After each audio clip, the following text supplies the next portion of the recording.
en el Perú. Primero, ¿qué cosa es la participación ciudadana? La podemos definir como una intervención directa de los ciudadanos en las decisiones públicas.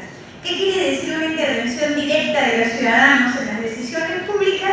Quiere decir que es una intervención no mediada por partidos políticos. En nuestro orden constitucional, nuestro orden constitucional le entrega a los partidos políticos la capacidad de representar a los ciudadanos y a través de la representación y mecanismos de elección, poder tomar decisiones representando mayorías, minorías, etc. Sin embargo, cuando hablamos de mecanismos de participación ciudadana, son mecanismos en los que el sistema de representación, en cierto modo, se suspende para que los ciudadanos entren directamente a tomar decisiones. Esta nueva, esta importancia que empieza a tener la participación ciudadana, lo quería recordar un momento, es una respuesta a la desconfianza creciente de los ciudadanos respecto de cómo se maneja el Estado, tanto respecto de la representación política del Poder Ejecutivo como del Poder Judicial. Algunos datos sobre esta desconfianza: el sistema de partidos en nuestro país tiene el problema de que no produce una oferta electoral sólida. Tenemos un exceso de listas. En competencias nacionales, la anterior, si no me equivoco, compitieron 20 y tantos partidos políticos. Siempre pongo el ejemplo de, la municipalidad provincial de Juliaca tenía 21 partidos compitiendo por la elección. Dudo que hayan 21 opciones de desarrollo de Juliaca. Ojalá haya 2. Pero entonces, ¿por qué hay 21 opciones electorales? Entonces, tenemos un sistema que no está organizando una buena oferta, está casi ardiendo una tinca electoral, que produce, congresistas tránsfugas, malos comportamientos de los congresistas, etc. Entonces, tenemos un problema en el sistema de partidos que no organiza la oferta electoral.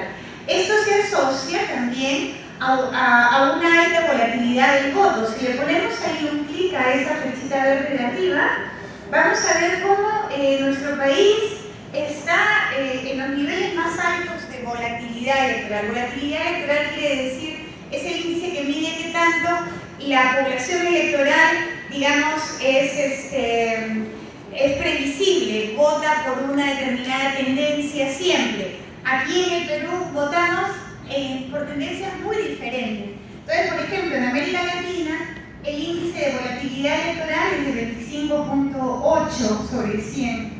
Estos son algunos países, los países con sistemas políticos más sólidos. Uruguay, Chile tienen 14, 12, es decir, 12% de ciudadanos es lo que se espera, lo que es imprevisible. En el Perú es más del 50%, 52% tenemos la volatilidad electoral más alta. No sabemos por quién vamos a votar hasta que prácticamente estamos llegando al proceso electoral, porque no tenemos un sistema firme, claro, con opciones estables, que viene de largo tiempo, con pocas opciones pero muy claras, etc., ¿no? En términos de estabilidad del sistema de partidos, donde 0 es muy estable y 100 es terriblemente inestable, estamos en 72, bastante cerca de 100. Inestabilidad quiere decir que tantos partidos nuevos hay en cada proceso electoral. No gana el Ecuador por el momento, pero en fin, creo que no está la última elección de Ecuador, pero en todo caso estamos casi, si América Latina como promedio está en 38 y países altamente estables políticamente como Uruguay o Chile están en 1 o 2, nosotros estamos en 72.1, para que tengan una idea de por dónde andamos. Y identificación con los partidos, máxima identificación 100, mínima identificación 0, estamos bastante más cerca de 0 que de 100, muy por debajo del promedio latinoamericano. Entonces, no tenemos si volvemos a la flechita, no tenemos un sistema de partidos con... no, anterior. Parece que se fue. Antes. Quiero regresar al anterior. No tenemos un sistema de partidos que nos organice la oferta.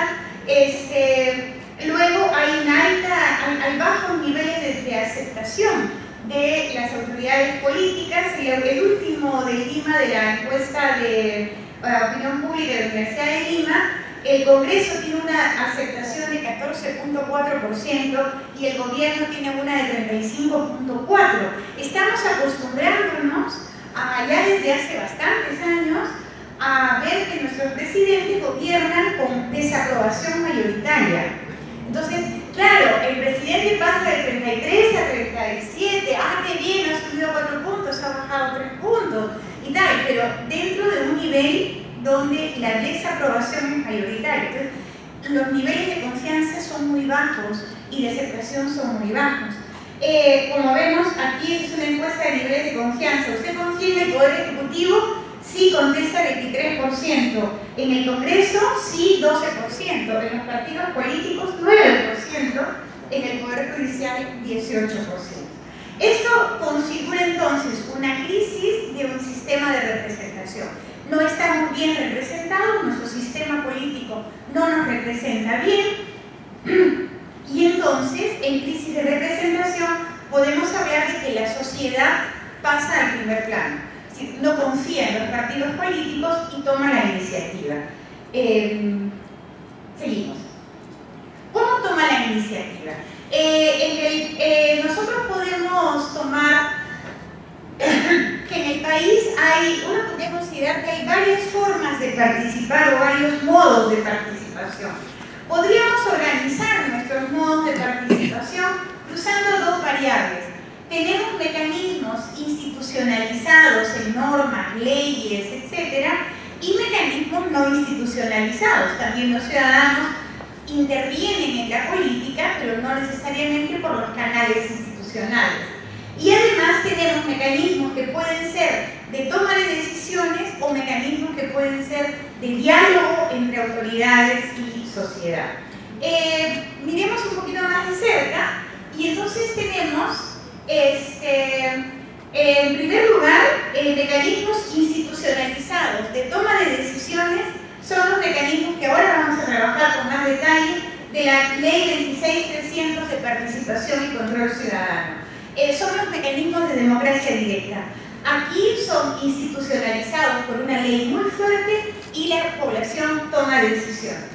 Como mecanismos institucionalizados, pero de espacios de diálogo, son los consejos de concertación, Consejo Nacional del Trabajo, Consejo Nacional de Educación, Mesa de Concertación de Lucha contra la Pobreza, CCL, CCR, etcétera, que son mecanismos donde se abre diálogo, no se decide, se dialoga. En términos de mecanismos no institucionalizados, tenemos un par. Uno es no institucionalizados, que no están en proceso de negociación, sino de tomar iniciativas muy directas. Tenemos todo el campo de la acción colectiva, la protesta, el meeting. Cómo intervengo en decisiones públicas, puedo intervenir convocando a la gente a la calle, vamos a hacer una marcha, vamos a tomar una carretera, etc. Y también como mecanismos no institucionalizados, pero de diálogo, está todo aquello de organizaciones que buscan influir en los parlamentarios, influir en los ministros, en fin. Entonces, luego lo vamos a ver, en la medida en que fortalezcamos mecanismos institucionalizados, vamos a hacer que los no institucionalizados no sean tan importantes. Desgraciadamente todavía lo son. Vamos a ver un poco más de cerca. La siguiente, bueno, se ha juntado un poco. A ver, los mecanismos estos institucionalizados de la ley 26.300, ¿cómo son? Son mecanismos que tienen la mayor eficacia. Si uno logra una revocatoria, por ejemplo, cuando la población dice a 50% el alcalde se va, no se llama a una mesa de concertación, no se llama a un diálogo, no, el alcalde se va. Al día siguiente de que se produjo el acto de consulta revocatoria y salió a que la población dice se vaya, se va, chao, se acabó, altísima eficacia. Es además muy universal, todo el mundo participa, la única condición es tener su DNI. El cálculo, digamos, cómo se calcula, quién ganó, quién no, es numérico, y el único problema es que tiene muy altos costos transaccionales. ¿Qué quiere decir esto? Es muy difícil de lograr iniciar el proceso. Vamos a ver por qué. Es muy difícil porque cuando uno tiene, para que estos mecanismos funcionen con la fuerza que tienen, quiere decir que cuando estos mecanismos funcionan, revocan en cierto modo lo que ha sido producido por el acto electoral, por ejemplo, una revocatoria, por ejemplo, un referéndum. O sea, el Congreso dice no, nosotros ciudadanos decimos sí, diablo, sí, y entonces revoca el resultado de la representación política. Para eso tiene que ser muy, muy exigente y entonces es muy complicado. Tenemos los mecanismos de diálogo. Tienen menos eficacia. Hemos leído muchas veces que, por ejemplo, se queja mucho la población de que los mecanismos de presupuesto participativo o CCL o, digamos, el acuerdo nacional pueden ser mecanismos de diálogo, pero sus conclusiones, aquello que pactan, no se cumple. Y entonces su eficacia no es tan alta, tiene mucha menos eficacia. No son mecanismos universales, solo participan quienes están organizados a través de sus representantes. No se puede hacer una mesa de diálogo con 14 millones de adultos que hay en el país. Funcionan entonces no por cálculo numérico, sino por concertación y tienen muy bajos costos transaccionales, es decir, no es tan complicado, ¿no es cierto?, que 4 representantes de sociedad civil asistan los días martes a una sesión del Consejo Municipal, no tiene costos altos. En términos de los no institucionalizados, uno encuentra que estos mecanismos de decisión no institucionalizados, la acción colectiva en nuestro país tiene una alta eficacia. Muchas veces cortar una iniciativa legislativa o una medida de gobierno se logra más fácilmente que con una búsqueda de referéndum, con una movilización social, etc. Entonces tiene alta eficacia, tiene alta participación. Para ser eficaz tiene una alta participación. Sus mecanismos no son numéricos, son el desafío al Estado y qué tanta solidaridad logra convocar una movilización en la población. Esa es la forma como es exitoso, y tiene costos altos, aunque son costos transaccionales menores que los mecanismos institucionales. Finalmente, estos de diálogo no institucional, la eficacia depende del actor. Digamos, si una organización empresarial quiere proponer una ley y la lleva donde un congresista, probablemente tenga más eficacia que un comité de vaso de leche de un distrito, digamos. Depende del actor, la eficacia que tenga, la influencia. La participación es baja, son gente que está negociando, digamos, son grupos de lobistas o lobbies, qué sé yo. El mecanismo de negociación y los costos son bastante bajos, es decir, es bastante más fácil actuar por estos mecanismos.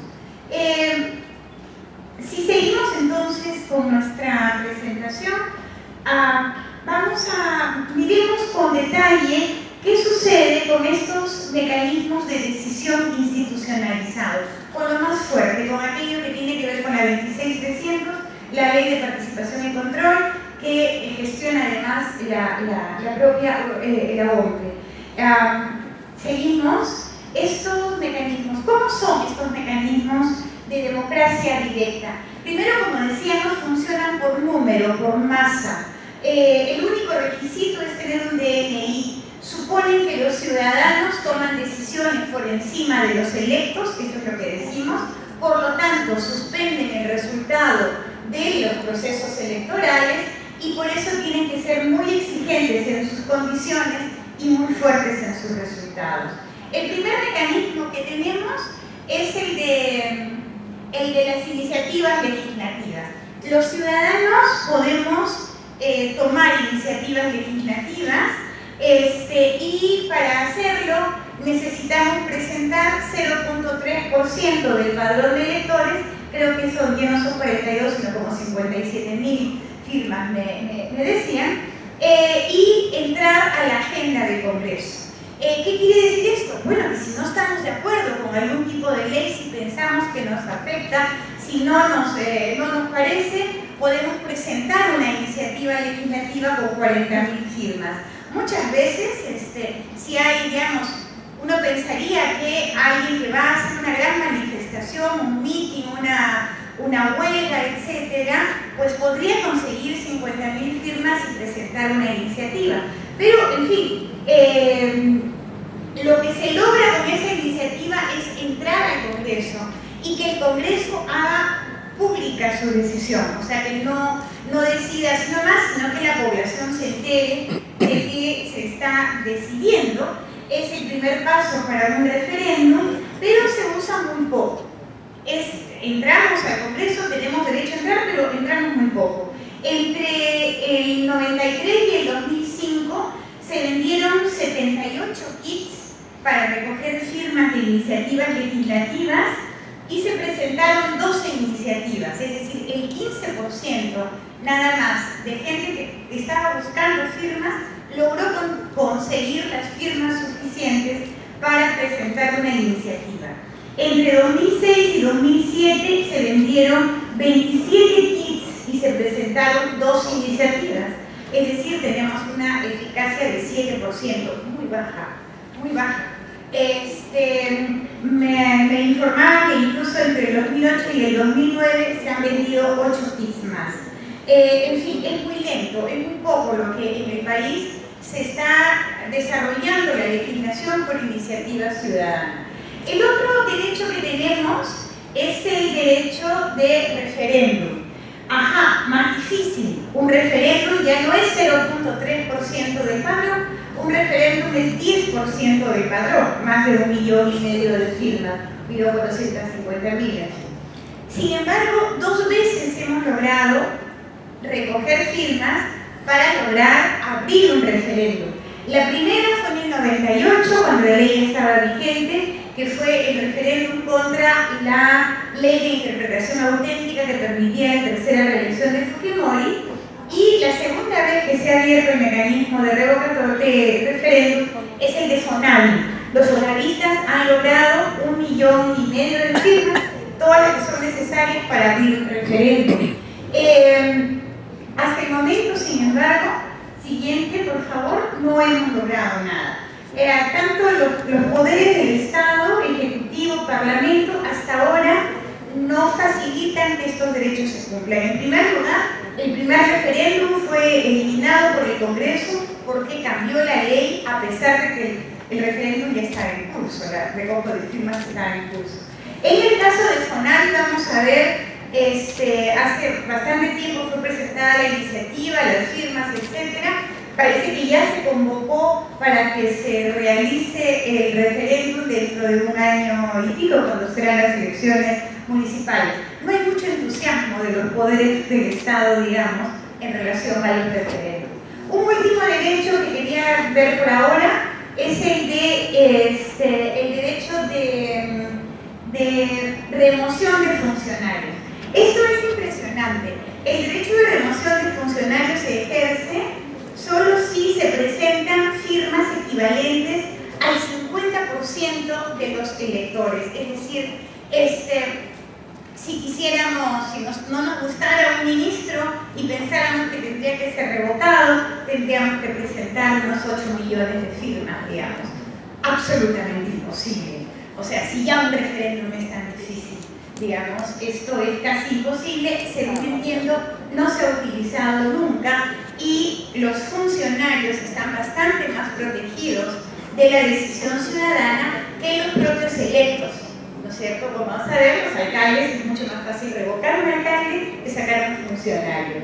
En fin, ¿qué pasa con estos mecanismos a nivel de los gobiernos locales? Eso lo vemos en la siguiente. La cuestión de los gobiernos subnacionales, locales y regionales, según la Ley de Participación y Control, los derechos de participación y control ciudadanos no están en la Ley ley de participación y control, sino deben definirse en las propias leyes orgánicas de los gobiernos locales y regionales. ¿Qué ha pasado hasta ahora? En los gobiernos locales, el derecho de iniciativa requiere el respaldo de más del 1% del total de electores. A nivel nacional es 0.3%, a nivel de gobiernos regionales es 1%. La exigencia del número de firmas se triplica cuando pasamos de lo nacional al gobierno local. En términos de referéndum se duplica, si no me equivoco. El referéndum municipal requiere el respaldo de no menos de 20% de firmas de electores, el doble que el nacional. Y finalmente, el referéndum municipal puede incluso ser pedido por el Consejo Municipal, lo que llevaría a estos procesos de consulta que se han hecho, pero sus resultados no son reconocidos. Entonces, digamos, creo que hasta ahora el conjunto de mecanismos no se ha utilizado, o cuando se ha utilizado no está siendo reconocido. Ojo que con el tema de consulta, que está muy mal regulado, se menciona, no se menciona, en algunas leyes, en otras no, tenemos que tener claridad pronto sobre el asunto de consultas, porque está el tema de las consultas de los pueblos indígenas y necesitamos un marco institucional para ello, y que defina qué se consulta, a quién, por qué mecanismo y con qué resultado, y eso todavía no está claro. Sigamos, con los gobiernos regionales, pues tenemos una incógnita, porque aparentemente los legisladores se olvidaron de definir mecanismos de participación y control en la ley orgánica de gobiernos regionales. No existen definidos, es un vacío de la ley, salvo que me esté equivocando y el doctor me va a decir cómo dice eso, pero me parece que hay un vacío en la ley orgánica de gobiernos regionales. Hasta acá, entonces, ¿qué podemos decir? Que no se usan mucho los mecanismos de participación. Las iniciativas, los referéndums, etcétera, no se están usando mucho. Primero, porque la sociedad no los utiliza. Digamos, es el caso de la iniciativa. Parece más eficiente y menos costoso hacerlo por acción colectiva o por lobby, ¿no es cierto? Con un poco de presión, sea en la calle, sea con llamadas telefónicas, es usted, a un concejal, a un eso, no se utilizan los mecanismos institucionales y están utilizándose mucho más los no institucionales. Entonces, tampoco también hay problemas de utilización por diseño. La remoción de funcionarios es imposible, 50% del padrón no lo logra nadie, hay un consenso impresionante. Tampoco se usan por decisión legislativa en el caso de los gobiernos regionales, hay una omisión, un vacío legal, y tampoco se están utilizando hasta ahora por ejercicio de poderes, el caso de las revocatorias o algunas consultas municipales. El Ejecutivo del Congreso tiene dificultad para aceptar ese tipo de mecanismos. Ahora, si bien eso está pasando por el lado de la participación, ¿qué pasa por el lado del control? Eso sí que es impresionante. Vamos a la siguiente. Mecanismos de control. Básicamente, el principal mecanismo de control es el mecanismo de revocatoria. ¿Qué está pasando con la revocatoria? Miren ustedes ese cuadro. El primer proceso de revocatoria fue en el año 97, y allí se vendieron 1.538 kits. Esto lo he sacado de un documento del Jurado Nacional de Elecciones. Quizás aquí en la ONU me puedan corregir, sobre todo ese 5.087 que no me suena nada, pero en fin. El 2001, 5.000 kits, 2004, 738, 2008, 1.511 y ahora 94. Estos kits vendidos no quiere decir que sea esa la cantidad de circunscripciones electorales. En muchos casos, mucha gente compra kits dentro de una misma circunscripción electoral. Entonces, para 2 años yo hice la limpieza de datos de ver, si bien habían 738 kits vendidos, eso significaba que en cuántos lugares se estaban recogiendo firmas. Ojo que en el 2004 se estaban recogiendo firmas en 556 gobiernos o locales o regionales. Y en el año 2008 se han estado recogiendo firmas en 965 circunscripciones de gobierno. En el Perú existen 1880 más o menos, de provinciales, distritales, gobierno, y entonces eso quiere decir que más de la mitad o casi la mitad de circunscripciones del país se han estado levantando firmas. Sin embargo, digamos, no siempre todo se convierte en proceso electoral. Esas firmas que se levantan, 25% del padrón para solicitar una revocatoria, ¿no es cierto?, tienen que conseguirse y presentarse y tal. Y esto hace entonces que de 1.538 kits vendidos en el 91, al 97, se hayan hecho solo 61 procesos de revocatoria. Es decir, que el 4% de los kits terminaron convirtiéndose en proceso, es muy poco. En el año 2001 es el 3.4%, pero en el año 2004 las cosas empiezan a cambiar. El 25.5% de kits vendidos se convierte en proceso de revocatoria efectiva. El 33% en el 2005, que es complementario del 2004, el 16% en el 2008 y ahora en el 2009, 73%, porque es poquito los kits y son muchos lugares los que consiguieron las firmas, ¿no? En términos de cuántas circunscripciones, de recoger firmas en cuántas circunscripciones se logra obtener procesos, en el 2004 34%, en el 2008 25%. ¿Qué significa esto en términos de revocatoria de autoridades? A autoridades que han estado en revocatoria, o sea, por las cuales se consulta a la población, hemos pasado de 190 entre alcaldes y regidores que han estado en proceso de revocatoria a 1.246. En el año 2008 se hicieron consultas revocatorias sobre 1.246 autoridades locales. Luego vamos a ver la cifra más completa. Y autoridades revocadas, ¿cuántos de aquellos que estuvieron en consulta terminan revocados? En el 97, 135, 71%.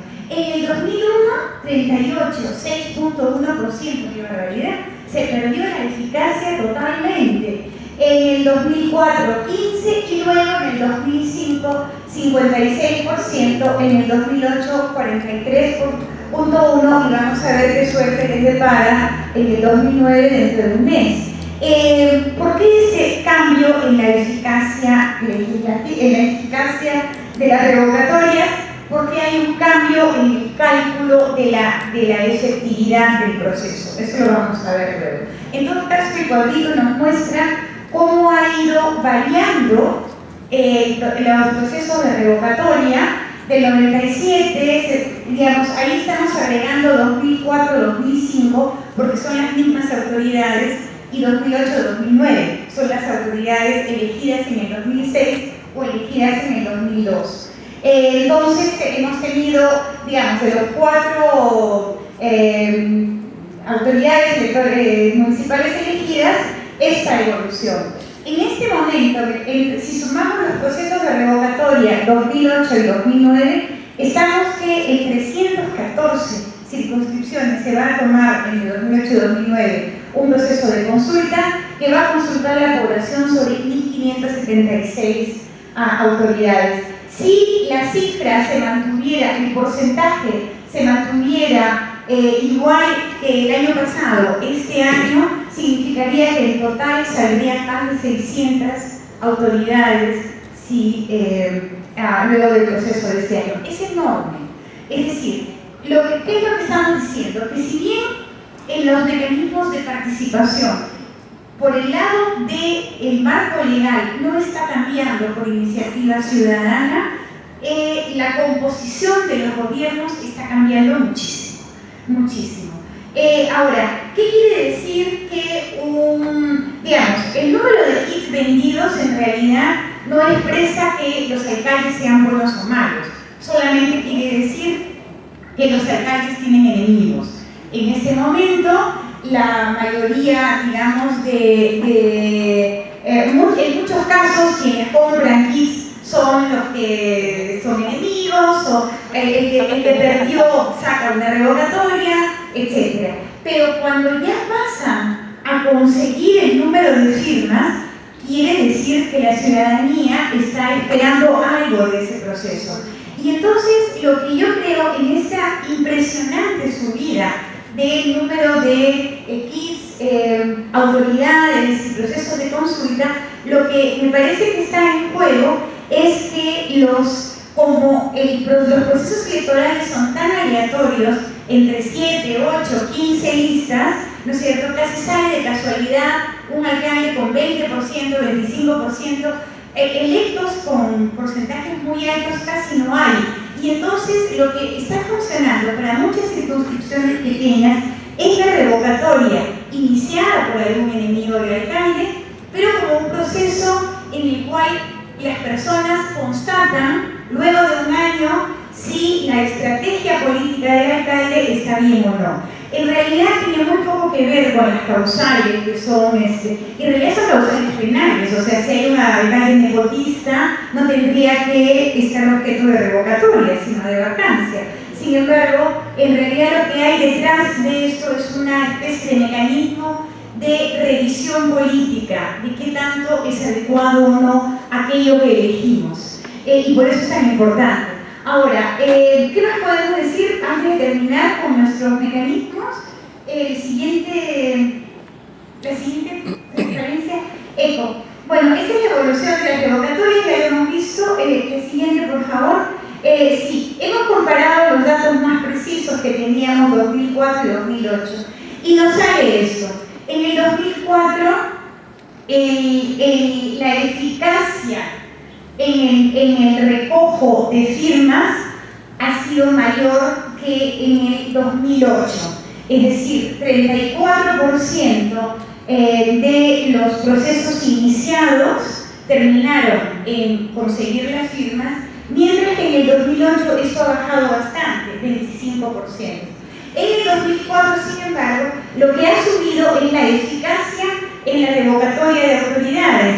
Mientras en el 2004 se revocó al 15%, en el 2008 al 44%. ¿Qué hay detrás de estos cambios de eficacia? Lo primero que podemos decir, si le damos un clic, es que entre el 15% y el 44%, lo que ha habido es que por ley se ha cambiado las condiciones de efectividad de un proceso de revocatoria. En el 2004 se consideraba que un alcalde era revocado, una autoridad era revocada, si lograba por lo menos el 50% de votos, en el sentido de la revocatoria, el 50% del total del padrón de electores.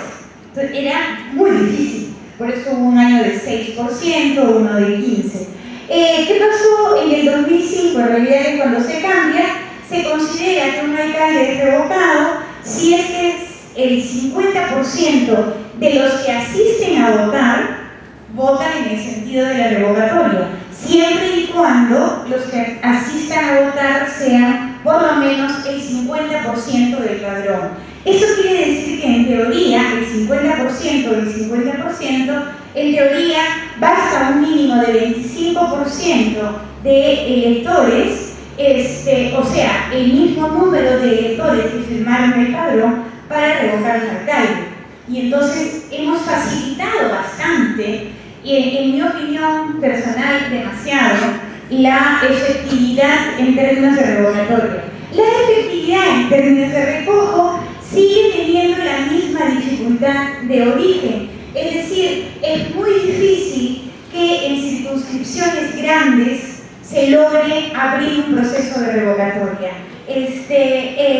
Digamos, el tamaño de la circunscripción acá es fundamental. ¿Por qué? Porque, digamos, una cosa es conseguir el 25% de firmas en un distrito de 220 electores y otra cosa es conseguir el 25% de firmas en un distrito de 400.000.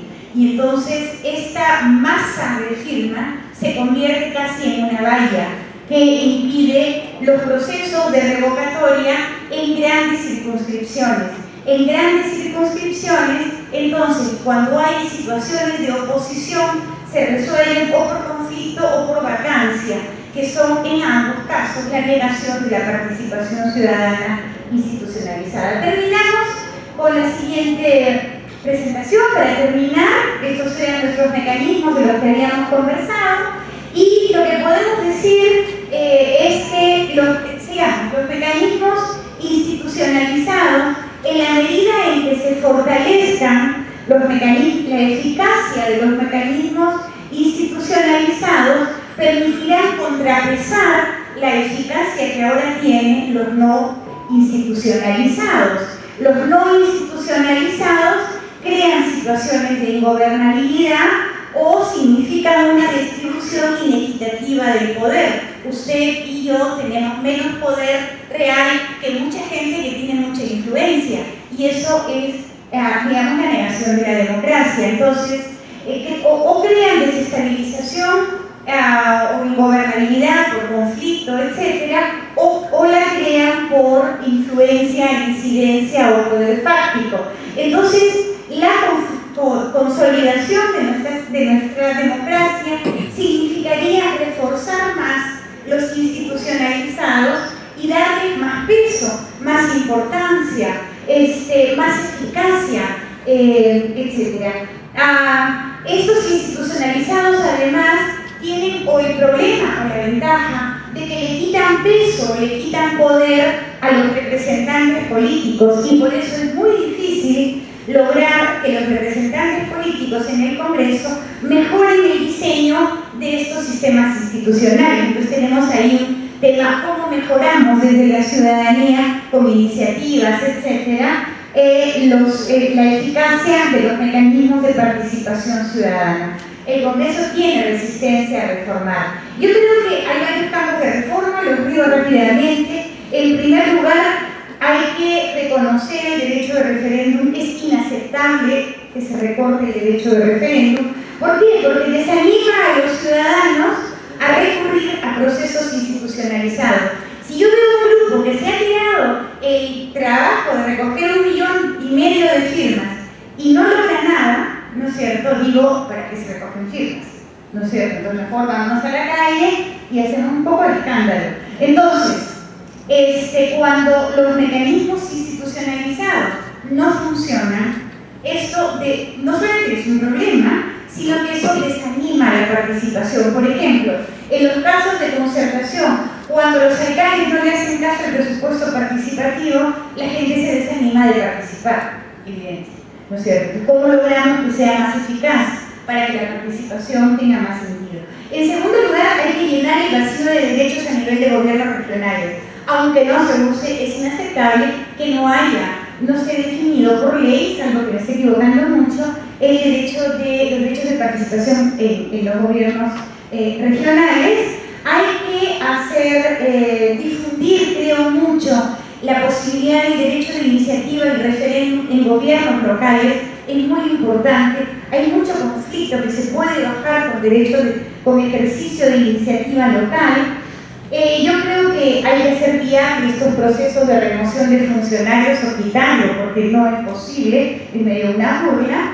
En los casos de revocatoria, yo lo que pondría a discusión es si no deberíamos facilitar la entrada, es decir, bajar el número de firmas en las circunscripciones grandes, pero hacer más exigente la salida. O sea, no el 50% de los que van a votar, si esto es el 50% del padrón, o sea, 25%, sino llevarlo nuevamente a cifras más altas. Quizá no 50% del padrón, porque esto carga con todo el ausentismo, pero sí, por ejemplo, podría ser 50% de los que asistieron a votar en la elección en la que fue elegido ese alcalde.